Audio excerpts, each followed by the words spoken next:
I'll be the first to admit, I have a little bit of a love-hate relationship when it comes to Digital Foundry. I think that for the most part they do their job, but I also think that especially early on last generation, they were very much unfair to the Xbox One. They really kind of lived and died off of the Xbox One resolution, and then they kind of downplay it this generation as it not being a big deal. Now, the first thing I want to say is I think that the Xbox Series X and I think the S are both incredible consoles. I think, you know, they're very fun consoles. They both do what they want to do and what they accomplish what they're trying to do. I also think the PlayStation 5 is a great console, right? Like, I'm not a neutral though. Like, so many people look at what I say and they go, "Oh, well, look at you. You're a neutral, or you're a PlayStation fan or Xbox fan." I am an Xbox and a PlayStation fan, but I actually prefer PlayStation. But that doesn't mean that I'm going to go out and say things like, you know, PlayStation is more powerful than Xbox Series X, because that would be just a lie and foolish to do that. I'm also not going to go out there and say, hey, the Xbox Series X has lived up to all expectations and totally smashed the PS5 and left it in the digital dust. You know, I'm not going to say ridiculous things like that, because it hasn't. You know, they've done a good job of getting a quality console out there, and the Xbox Series X does do a lot of things better than PlayStation, from backwards compatibility and smart delivery and just being able to import your save files. Versus the PlayStation, it does do things amazing. The PlayStation also does some things better than Xbox. I think that their 3D audio is amazing. I think that the haptic feedback is awesome with the DualSense. It's a quality controller. It's an amazing controller.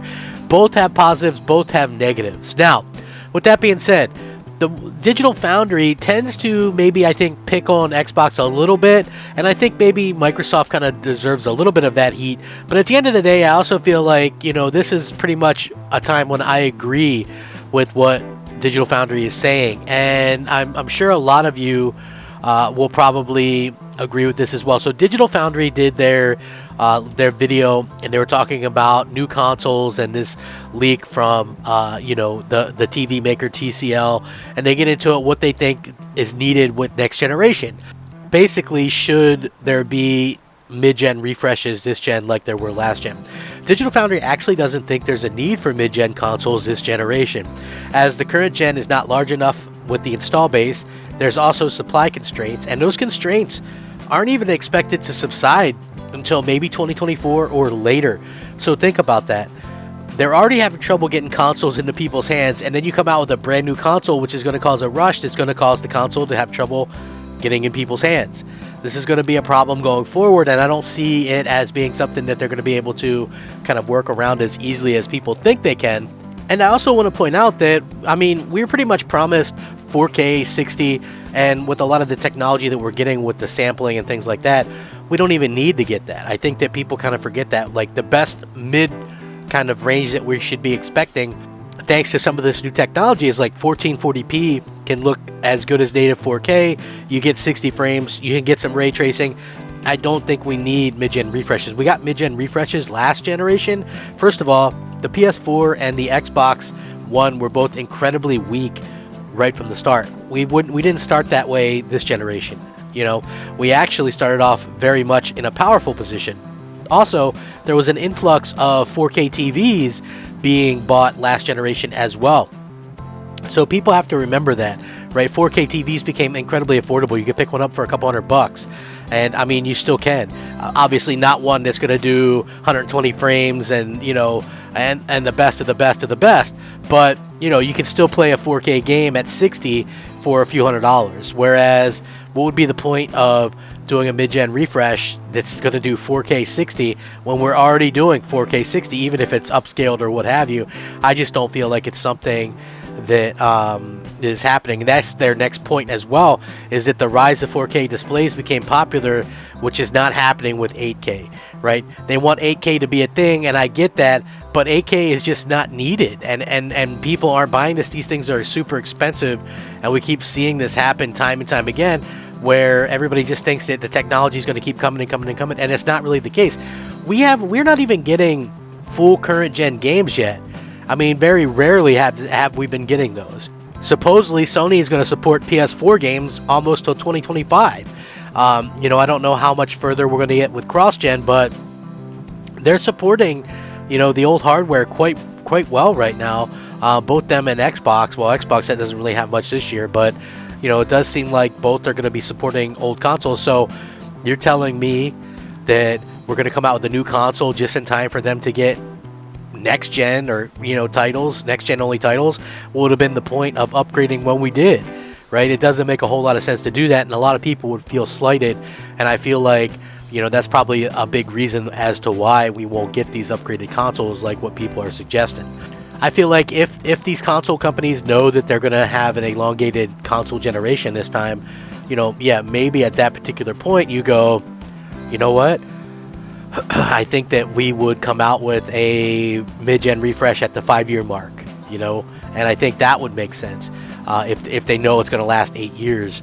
But I don't think it makes sense to do that at this particular moment. But again, anything can happen.